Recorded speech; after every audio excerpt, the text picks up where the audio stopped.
Untuk saat ini sekitar mungkin di atas 100, kurang dari 200, 150-an lah untuk kandang permanen. Jadi kalau lebih dari itu mau nggak mau kita harus pakai kandang portable atau dadakan ya, pakai terpal, pakai alaskan tanah ataupun yang lain. Kita sudah jauh-jauh hari mempersiapkan barang. Artinya ketika sudah jauh-jauh hari sapi itu tidak akan mengalami fase di mana yang paling beresiko terhadap sapi itu stres sih Mbak. Kalau sudah stres, penyusutan bobot. Nah ketika sapinya sudah mapan, jauh-jauh hari sudah kita siapkan, apalagi sapinya dari kemitraan. Dari kemitraan, dari rekanan dengan pakan yang sama, pindah kandang, adaptasinya tidak akan lama. Nah itu kualitasnya akan terjaga. Lain kalau kita ngambil sapi mungkin secara dadakan di pasar, itu butuh waktu yang mungkin sedikit agak lama daripada kita ngambil di kandang langsung. Jadi sapinya akan mengalami fase stres dulu sebentar, terus harus recovery dulu. Dan yang namanya sapi stres itu kualitas dagingnya tidak sebagus sapi yang tidak stres pastinya. Resiko terbesar penyakit sapi itu menurut saya Mbak cuma stres kurus. Stres kurus nanti imun rendah bisa terserang demam lah, faktornya nanti misal pincang dan lain sebagainya, itu aja. Kalau wabah ya satu kena semuanya. Cuma kalau yang sudah pernah kena wabah ya mungkin masih punya treatment khusus untuk menanggulanginya. Salah satunya yang paling efektif dengan vaksinasi. Vaksinasi mungkin setahun minimal 2 kali ya, minimal 2 kali agar terhindar dari wabah tersebut yang sudah divaksinkan. Lain daripada itu jaga kebersihan. Untuk sapi kelas premium sebenarnya itu bisa dikatakan ketika bobot sudah di angka 1 ton up. Dan untuk kondisi saat ini untuk sapi 1 ton up itu di Jawa Tengah, Jawa Timur itu sangat banyak sekali jumlahnya. Bagi kami Setia Farm itu kita menciptakan sapi 1 ton up itu sudah harus ada pintunya. Jadi nanti ini harus buat bapak siapa. Kalau permintaan bapaknya 1 ton up tok, misal 1 ton ya kita siapkan 1 ton. Permintaannya 1,3 ya kita siapkan 1,3 gitu aja Mbak. Nah kalau kami seperti itu, daripada nanti ketakutan kami, kita sudah menyiapkan yang bobot 1,3 dengan biaya perawatan, dengan modal pakan yang sangat besar sekali pastinya. Pada titik akhirnya customernya mintanya yang 1 ton aja, bukan 1,3, kan sangat mubazir sekali dan itu sering terjadi. Sekarang kita lebih fokus untuk permintaan customer aja. Dan untuk saat ini bobot tertinggi masih di angka 12, 1,2. Makanya perawatannya harus khusus, kandangnya harus lebih luas, sirkulasi udara harus lebih lebar lagi, terus lingkungannya harus sejuk, lebih bersih, lebih empuk alasnya, terus makanannya harus lebih tinggi nutrisi.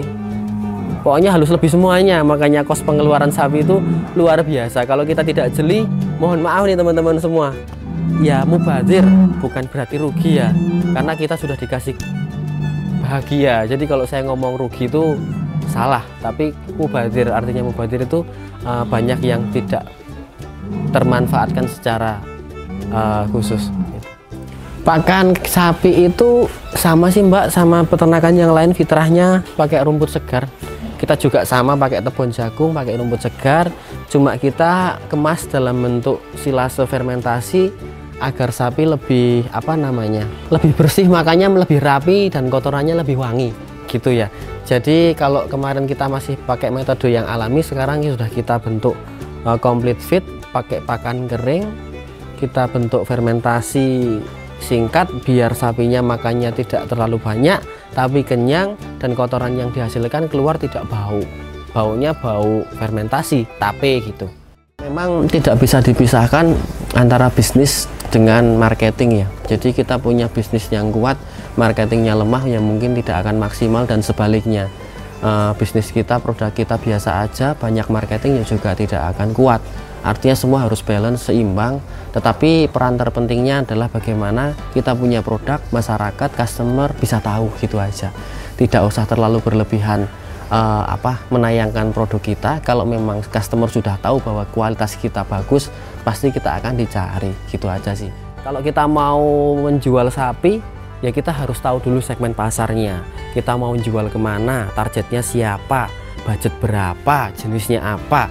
Kalau kita jualnya ke desa ya kita harus mencari sapi ekonomis, Kalau kita jualnya ke kota, kita harus mencari spek medium, kita harus menyiapkan spek medium. Kalau kita jualnya ke kota besar, kita harus spek premium. Itu semua sudah ada segmennya masing-masing. Jadi biar tidak salah alamat, kalau kita mau langsung terjun di dunia peternakan, usahakan kita sudah punya pasar dulu.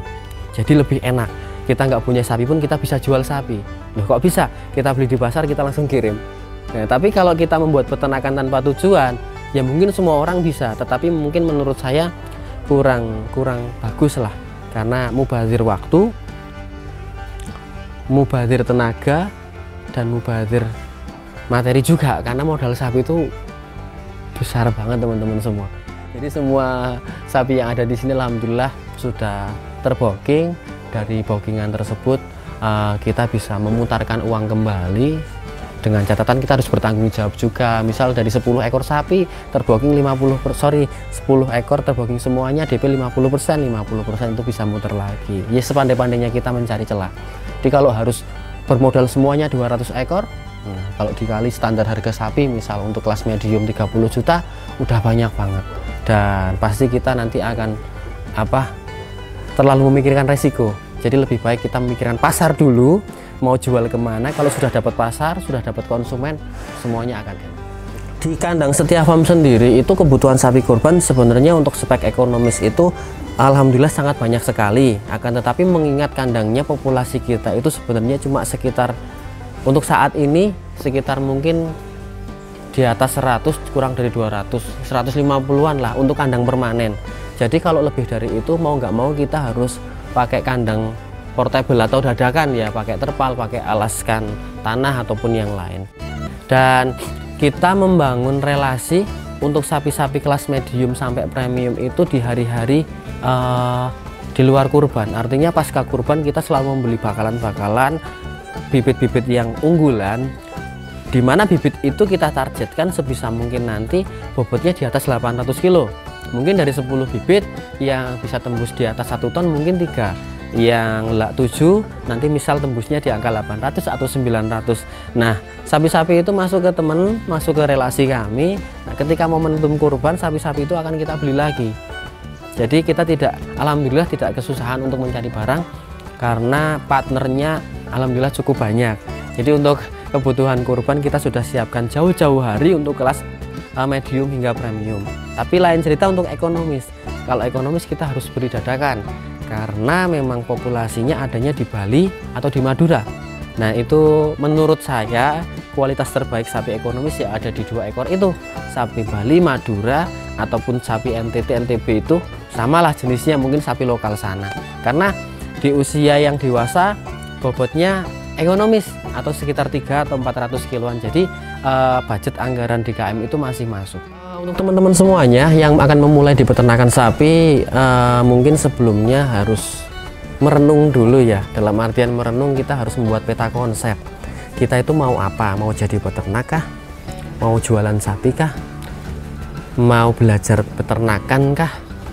Jadi harus benar-benar di planning dulu, kita tuh mau kemana gitu. Misal kalau kita mau belajar peternakan, ya kita belinya jangan sapi jantan, kita belinya indukan dulu. Kita belajar cara mengawinkan sapi indukan itu seperti apa, terus perawatan sapi bunting seperti apa, terus proses persalinan itu bagaimana, cara penanganannya, baru lanjut step selanjutnya penanganan pedet atau anakan sapi. Nah, nanti setelah penanganan selama 6 bulan ASI eksklusif misal, lanjut penggemukan, misal penggemukan anakan. Jadi fasenya itu kalau kita belajar sapi benar-benar dari nol, itu dari indukan, kawin, bunting, melahirkan. Nah, ada sapi yang kecil kita gemukan sampai menjadi besar. Nah, itu kalau mau belajar sapi. Oke, terima kasih untuk teman-teman semuanya, dari kalangan pengusaha, teman-teman peternak. Itu dia tadi pengalaman dan cerita dari saya, Hermawan, dengan kisah dari usaha kami Berkah Setia Farm Purworejo.